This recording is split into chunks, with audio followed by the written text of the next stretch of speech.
Olá, galerinha do nono ano, tudo bem com vocês? Hoje a gente começa um novo capítulo, que é o capítulo 5, Novos Sons. Este capítulo ele será dividido em 2 ou 3 videoaulas, tá? Porque ele é muito extenso, então a gente vai trabalhar aí com 2 ou 3 videoaulas, ok? Então, primeiro, ele começa aí perguntando para vocês, estamos lá na página 290, tá? Vocês escutam música de concerto? Tem este hábito de, olha, hoje eu vou ligar numa música de um concerto, ou não? Vocês já assistiram a alguma apresentação de orquestra? Já tiveram essa oportunidade? Por exemplo, no canal Cultura, muitas vezes passa apresentações de orquestra. Já assistiram ou não? Agora, na temporada do Corona, está passando, eles são vários videozinhos divididos e aí troca-se a orquestra. É bem legal de ver também. Já pensaram em características da música deste estilo? Nós já trabalhamos até em sala de aula, né? Algumas vezes com músicas mais orquestrais, com músicas que não tenham nada falado. Nós já tivemos em sala de aula, certo? Nono ano. Então, agora este capítulo ele vai falar um pouquinho sobre músicas compostas no final do século XIX e no século XX, e a chamada música moderna ou contemporânea, que tinham características assim de mudanças. Essa era a principal proposta deles, tá? Então, quando a gente pensa em moderno ou contemporâneo, a gente vai entender isso mais para frente, mas em especial essa característica de mudança sobre o que tinha sido feito até então. Bom, música moderna e contemporânea. Então ele fala, sabe-se que a virada entre os dois séculos foi realmente agitada e que o início do século XX só tornou isso ainda mais intenso. Depois de 2 revoluções, que foram a francesa e a industrial, houve muitas mudanças no século XIX que nas artes visuais terminariam com a criação da fotografia e o movimento impressionista. Então nós já falamos sobre o movimento impressionista em outras aulas, tá? 2 momentos que já prenunciam algo do que viria a seguir. Uma nova maneira de lidar com o tempo, simbolizada pela rapidez do clique de uma máquina e das pinceladas prontas para captar cada mudança diante do olhar, tá ok? Então, tais nuances eles tiveram também a sua face musical, ou seja, as novas sonoridades criadas pelos compositores franceses. Se a gente tem novas maneiras de pintar, novas maneiras de retratar, por que não novas maneiras de trabalhar com a música também? Então, de acordo com Paul Griffiths, historiador da música, a melodia de flauta que abre a obra Prélude à L'après-midi d'une faune, do francês Claude Debussy, é a própria inauguração da música moderna em 1894. Então, ou seja, a gente tem uma ruptura aí, ou seja, uma maneira diferente de fazer música até então, tá? Isso se deve ao fato, então, de que Debussy, ele explorava, naquele momento, algo novo e diferente. Libertava-se do sistema que regia toda a música ocidental do século XVII e, combinando as notas musicais de uma maneira nunca realizada antes, criou novos tipos de maneira aí de fazer música. As inovações de Debussy, embora soassem de maneira diferente, não causaram escândalo de imediato. Sua sonoridade, aparentemente delicada, evocava sentimentos que se sobrepunham à estranheza da harmonia diferente. Ou seja, as pessoas consideravam estranho, porém elas ainda não tinham uma percepção se era bom, se era ruim, era só algo estranho no começo, tá? Somente em 1912, quando Nijinsky dançou sua composição, é que o público se sentiu afrontado pela sua sensualidade da obra, que se materializava no corpo desnudo de um bailarino. Ou seja, até então ninguém nunca tinha feito isso. Então ele se propõe a dançar a obra L'après-midi d'une faune, e ele é considerado maluco isso que ele estava fazendo, uma afronta, né, às pessoas. Por quê? O bailarino dançava nu.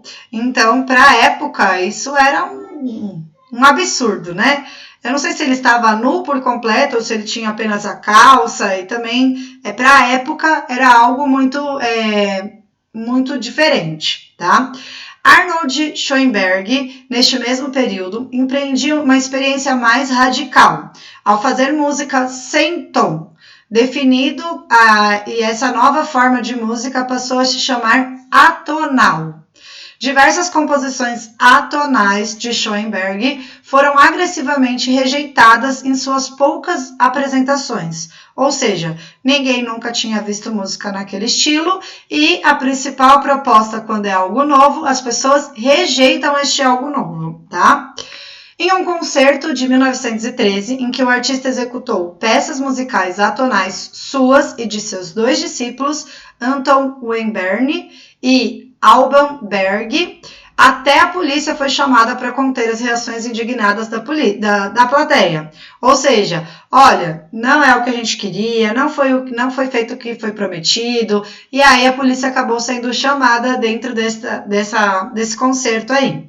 Mais tarde, então, o próprio Schoenberg compreendeu essa aversão do público, pois sabia que as pessoas não estavam acostumadas com as dissonâncias geradas em sua música. Afinal, durante a vida toda, ouviram músicas com harmonias tonais. Então, quando a gente pensa em quadros, por exemplo, quando a gente inicia novas maneiras de pintar, acontecia isso também. Olha, essa nova maneira de pintar não está dentro do que a gente está acostumado. E aí a primeira reação do público é ficar indignado, é ficar revoltado, achar que é uma afronta.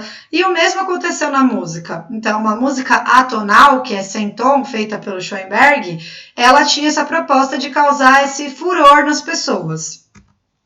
Schoenberg demonstrou que sua música atonal atingia também outras possibilidades, quando, em 1912, apresentou Pierrot Lunaire, que foi bem recebida pelo público e conseguiu ter um bom número de apresentações.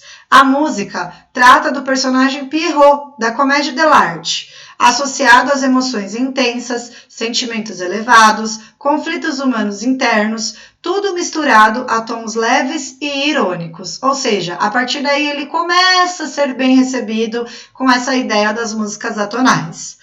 A atonalidade havia mesmo surgido para dar conta de expressar sentimentos mais vigorosos e nesta obra pôde ser compreendida de maneira mais próxima pelos ouvintes. Ou seja, a partir do momento em que eu apresento meus sentimentos com esse tipo de música, eu começo a perceber que ela tem uma função como um todo, tá? Ela foi escrita para a voz feminina e acompanhada de outros instrumentos, como conjuntos de flautas, clarinete, violino, violoncelo e piano. Porém, não era especificamente uma obra para a sala de concerto, já que tinha algo de música de cabaré, o que não era aceito pela sociedade então, tá? Também foi escrita mais para uma atriz do que por uma cantora lírica, pois suas sonoridades era a de uma vocalização que estava entre o canto e a fala, o que era chamado em alemão de Scherzang, tá? Scherzang. O que é legal a gente pensar aí? Para a época, isso não era comum. Você não fazia uma música com a ideia mais dela ser para uma atriz do que para uma cantora, tá? Então, a partitura de Pierrot Lunaire foi utilizada como referência por outros compositores da época, como o próprio Debussy, o Maurice Ravel e o Igor Stravinsky, que a gente vai falar um pouquinho depois mais dele, tá?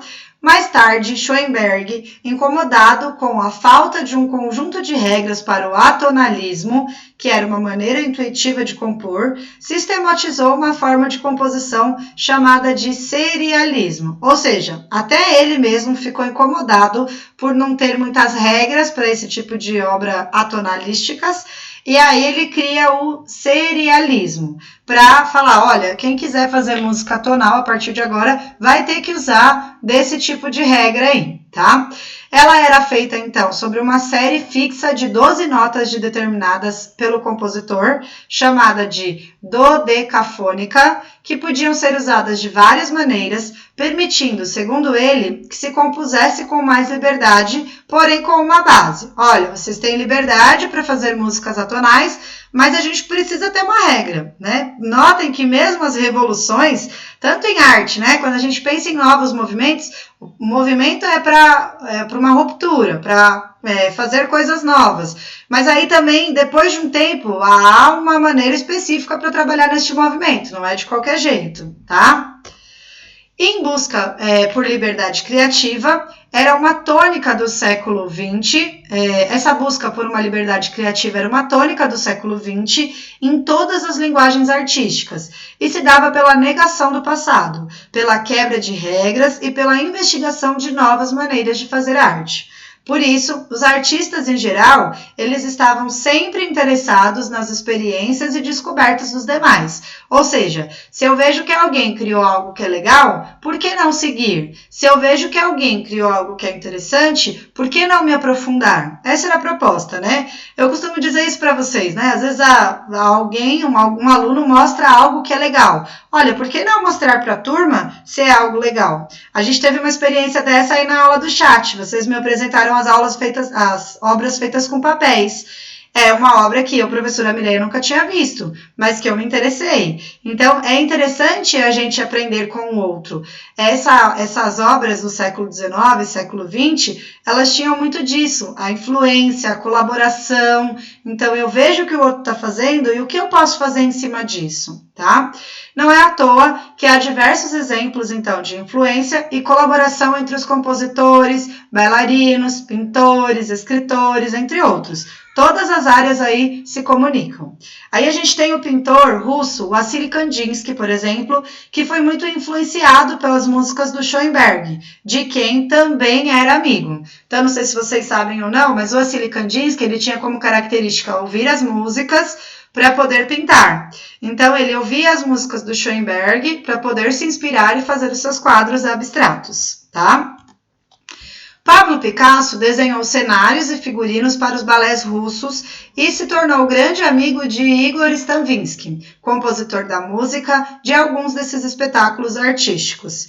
Igor Stravinsky também está entre os compositores que revolucionaram a música do século XX, passando por diversas fases de criação, compondo para balés, buscando referência nas tradições de sua cultura russa e opondo-se ao passado romântico e também experimentando o serialismo de Schoenberg. Ou seja, ele vai tentando construir ali a sua própria maneira de trabalhar, mas tentando criar algo novo. E notem que, de novo, aparece a arte aí, né? O Pablo Picasso para criar os figurinos. Então, a arte, ela tem essas várias linguagens, essas várias ramificações. Eu posso trabalhar com desenho, com música, com pintura, com teatro, tudo meio que interligado, um influenciando o outro, tá ok? Em uma de suas obras mais emblemáticas, então, é A Sagração da Primavera, de 1913, onde Stravinsky a compôs com uma grande complexidade musical e o uso de dissonâncias.